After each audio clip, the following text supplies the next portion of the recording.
എല്ലാവർക്കും മല്ലീസ് ഹാപ്പി വേൾഡിലേക്ക് സ്വാഗതം. ഇന്നത്തെ വീഡിയോ ബ്രെഡും മുട്ടയും കൊണ്ടുള്ള ഒരു 4 മണി പലഹാരത്തിൻ്റെ റെസിപ്പിയാണ്. 4 പീസ് ബ്രെഡാണ് ഞാൻ ഇതിലോട്ട് എടുത്തിരിക്കുന്നത്. ആ ബ്രെഡ് ഇതുപോലെ കുറച്ച് വെള്ളം ഒഴിച്ച് ഒന്ന് കുതിരാനായിട്ട് വെക്കാം. 1/2 കപ്പ് വെള്ളത്തിലാണ് ഞാനിപ്പോൾ 4 പീസ് ബ്രെഡ് ഒന്ന് കുതിർത്തെടുത്തിരിക്കുന്നത്. അതുപോലെ 4 കോഴിമുട്ട പുഴുങ്ങി അതിൻ്റെ തോലെല്ലാം കളഞ്ഞൊന്ന് എടുത്തിട്ടുണ്ട്. അത് ഇതുപോലെ ഒരു ഗ്രേറ്ററിൽ വെച്ച് നമുക്ക് ചെറുതായിട്ടൊന്ന് ഗ്രേറ്റ് ചെയ്തെടുക്കാം. ചെറുതായിട്ട് ഗ്രേറ്റ് ചെയ്തെടുക്കുകയോ കട്ട് ചെയ്തെടുക്കുകയോ ചെയ്യാവുന്നതാണ്. ഇതുപോലെ ഗ്രേറ്ററിൽ ചെയ്തെടുക്കുകയാണെങ്കിൽ എളുപ്പമുണ്ട്. ഇപ്പം ഞാൻ ഒരെണ്ണം മുഴുവനായി ഒന്ന് ഗ്രേറ്റ് ചെയ്തെടുത്തിട്ടുണ്ട്. ഇതുപോലെ 4 എണ്ണവും ഒന്ന് ചെയ്തെടുക്കാം. ഇപ്പോൾ 4 എണ്ണവും ചെയ്തെടുത്തിട്ടുണ്ട്. ഇനി ഇതിലോട്ട് 1/2 ടീസ്പൂൺ ഉപ്പ് ചേർത്ത് കൊടുക്കാം. മുട്ടയ്ക്ക് ആവശ്യത്തിനുള്ള ഉപ്പ് ചേർത്ത് കൊടുത്താൽ മതി. ബ്രെഡിൽ ഉപ്പ് കാണും. കുറച്ച് മഞ്ഞൾപ്പൊടി ചേർത്ത് കൊടുക്കാം. 1/2 ടീസ്പൂൺ കുരുമുളക് പൊടി ചേർത്ത് കൊടുക്കാം. 1/2 ടീസ്പൂൺ ചില്ലി ഫ്ലേക്സ് ചേർത്ത് കൊടുക്കാം. ഇതില്ലാന്നുണ്ടെങ്കിൽ മുളക് പൊടി ചേർത്ത് കൊടുത്താലും മതിയാകും. 1 ടീസ്പൂൺ മീറ്റ് മസാലയാണ് ചേർത്ത് കൊടുക്കുന്നത്. ഇനി ഇതിലോട്ട് കുറച്ച് വെജിറ്റബിൾസ് കൂടി ചേർത്ത് കൊടുക്കണം. ഇതിനായിട്ട് ഞാനിവിടെ ക്യാപ്സിക്കവും സവോളയും പച്ചമുളകും ക്യാരറ്റുമാണ് എടുത്തിരിക്കുന്നത്. നിങ്ങളുടെ കയ്യിലുള്ള വെജിറ്റബിൾസ് ഏതാണെന്ന് വെച്ചാൽ അതെല്ലാം ചേർത്ത് കൊടുക്കാവുന്നതാണ്. ഏത് വെജിറ്റബിൾസ് ചേർത്ത് കൊടുത്താലും അത് ഇതുപോലെ തീരെ ചെറുതായിട്ട് ചോപ്പ് ചെയ്ത് വേണം എടുക്കാനായിട്ട്.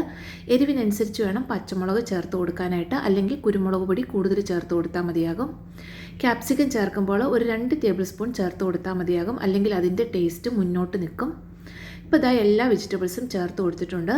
ഇനി ഇതെല്ലാം കൂടി നല്ല പോലെ ഒന്ന് മിക്സാക്കി എടുക്കാം. ഇതുപോലെ നല്ല പോലെ ഒന്ന് മിക്സാക്കി എടുക്കണം. പൊടികളും മുട്ടയും വെജിറ്റബിൾസും കൂടി നല്ല പോലെ ഒന്ന് യോജിച്ച് വരാൻ പാകത്തിന്. ഇപ്പോൾ നല്ല പോലെ ഒന്ന് മിക്സാക്കിയിട്ടുണ്ട്. ഇനി നമ്മൾ നേരത്തെ കുതിരാനായിട്ട് വെച്ചിരിക്കുന്ന ബ്രെഡിൽ നിന്നും വെള്ളമെല്ലാം നല്ല പോലെ ഒന്ന് പിഴിഞ്ഞ് കളഞ്ഞെടുക്കാം. അപ്പോൾ കൈവച്ച് തന്നെ നല്ല പോലെ ഒന്ന് സ്ക്യൂസ് ചെയ്ത് കൊടുത്താൽ മതി. ഇതുപോലെ നല്ല പോലെ ഒന്ന് ഞെക്കിയാൽ വെള്ളമെല്ലാം ഒന്ന് കളയണം. മുഴുവൻ വെള്ളമൊന്നും പോകത്തില്ല, കുറച്ച് വെള്ളം ബ്രെഡിലുണ്ടാകും. ഇനി ഇതുപോലെ ഒരു പ്ലേറ്റിലോട്ട് നമുക്കതൊന്ന് മാറ്റി വയ്ക്കാം. ഇനി ഇതൊന്ന് നല്ല പോലെ ഒന്ന് തിരുമ്മി യോജിപ്പിച്ചെടുക്കണം. നല്ല പോലെ ഒന്ന് ഉടച്ചെടുക്കണം. കാരണം നമ്മൾ സൈഡൊന്നും കളയാതെ എടുത്ത ബ്രെഡ് ആയതുകൊണ്ട് ഇതുപോലൊന്ന് ഉടച്ചതിന് ശേഷം മുട്ടയിലോട്ട് ചേർത്ത് മിക്സ് ചെയ്യുന്നതാണ് എളുപ്പം. അല്ലെങ്കിൽ നമുക്കത് കുഴച്ചെടുക്കാൻ ഭയങ്കര ബുദ്ധിമുട്ടായിരിക്കും. ഇനി ഉടച്ച ആ ബ്രെഡിൻ്റെ കൂട്ടുകൂടി നമ്മുടെ മുട്ടയുടെ മിക്സിലോട്ട് ചേർത്ത് കൊടുക്കാം. എക്സ്ട്രാ വെള്ളം ഒന്നും ആഡ് ചെയ്യരുത്. ഇനി ഇത് ബ്രെഡും മുട്ടയും എല്ലാം കൂടി നല്ല പോലെ ഒന്ന് തിരുമ്മി യോജിപ്പിച്ച് കുഴച്ചെടുക്കാം. സോഫ്റ്റായിട്ടൊന്ന് കുഴച്ചെടുത്താൽ മതിയാകും. മുട്ട എല്ലാ ഭാഗത്തോട്ടും വരാൻ പാകത്തിന് ബ്രെഡുമായിട്ട് നല്ല പോലെ ഒന്ന് മിക്സ് ചെയ്തെടുക്കാം. വെള്ളമോ ഒന്നും പാലോ ഒന്നും ആഡ് ചെയ്യണ്ട.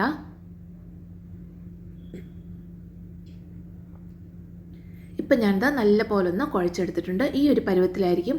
കുറച്ച് നനവോടെയായിരിക്കും മിക്സ് ഉണ്ടാവുക. ഒത്തിരി നനവ് കൂടുതലായെന്ന് തോന്നിയാൽ ഒരു ബ്രെഡും കൂടി ഒന്ന് ചേർത്ത് കൊടുത്താൽ മതിയാകും. ഇനി നമുക്കിത് ഉണ്ടാക്കാനായിട്ട് കുറച്ച് ബ്രെഡ് ക്രംസ് കൂടി ആവശ്യമുണ്ട്. ഞാനത് വീട്ടിൽ തന്നെ പൊടിച്ചൊന്ന് റോസ്റ്റ് ചെയ്തെടുത്ത ബ്രെഡ് ക്രംസ് ആണ്. ഇനി നമുക്ക് എത്ര വലുപ്പത്തിൽ ഏത് ഷേപ്പിലാണോ നമ്മൾ ഉണ്ടാക്കുന്നത് അതിനനുസരിച്ചിട്ട് കുറച്ച് മാവ് കയ്യിലെടുത്ത് ഇതുപോലൊന്ന് റോൾ ചെയ്തെടുക്കാം. ഞാനിപ്പോൾ ഒരു കട്ട്ലറ്റിൻ്റെ ഷേപ്പിലാണ് ഉണ്ടാക്കുന്നത്. എന്നാൽ കുറച്ചും കൂടെ ഒന്ന് പരത്തി എടുത്തിട്ടുണ്ട്. പെട്ടെന്ന് വെന്ത് കിട്ടുന്നതിന് വേണ്ടിയാണ്. അധികം കട്ടിയില്ലാതെയാണ് ഉണ്ടാക്കുന്നത്. നിങ്ങൾക്ക് കുറച്ചും കൂടി കട്ടിയിൽ ഉണ്ടാക്കണമെന്നുണ്ടെങ്കിൽ നമ്മൾ ചേർത്ത വെജിറ്റബിൾസ് എല്ലാം ഒന്ന് എണ്ണയിലൊന്ന് വാട്ടിയതിന് ശേഷം ഇതിലോട്ട് ചേർത്ത് കൊടുത്താൽ കുറച്ചും കൂടി കട്ടിയായിട്ട് ഉണ്ടാക്കാൻ പറ്റും. അതിനി ബ്രെഡ് ക്രംസിൽ കൂടി ഒന്ന് കോട്ട് ചെയ്തതിന് ശേഷം നമുക്ക് മാറ്റി വെക്കാം. ഇതുപോലെ ഏത് ഷേപ്പിൽ വേണമെങ്കിലും നിങ്ങൾക്ക് മാവെടുത്തിട്ട് ബ്രെഡ് ക്രംസിലൊന്ന് മുക്കിയതിന് ശേഷം ഇതുപോലൊന്ന് ഷേപ്പ് ചെയ്തെടുക്കാവുന്നതാണ്. എനിക്കിപ്പോൾ ഈ ഷേപ്പിൽ ഒരു 18 എണ്ണമാണ് ഉണ്ടാക്കാനായിട്ട് കിട്ടിയിരിക്കുന്നത്.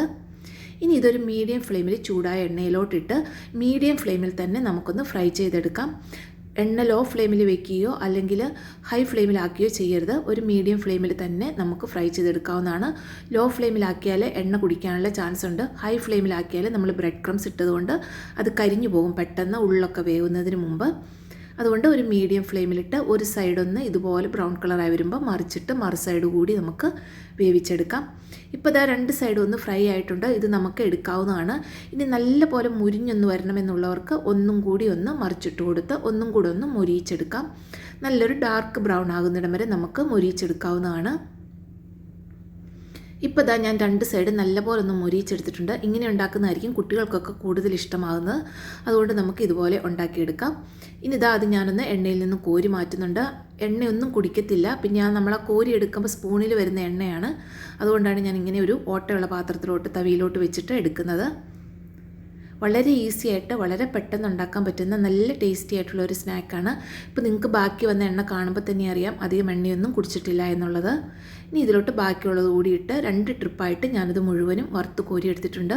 ഒരു സൈഡൊന്നാകുമ്പോൾ മറിച്ചിട്ട് മറു സൈഡ് കൂടി കോരിയെടുക്കാം. ഇപ്പോൾ ഇതാ ആദ്യത്തെ ട്രിപ്പിലുള്ളതാണ് ഞാനിത് എടുത്തിരിക്കുന്നത്. ഇനി ഇതിൻ്റെ ഉൾഭാഗം ഒന്ന് പൊട്ടിച്ച് കാണിച്ചു തരാം. ഇതാ ഇതുപോലെ ആയിരിക്കും. വളരെ ടേസ്റ്റിയാണ്. നല്ലൊരു കട്ട്ലറ്റ് കഴിക്കുന്ന അതേ ടേസ്റ്റ് തന്നെയാണ്.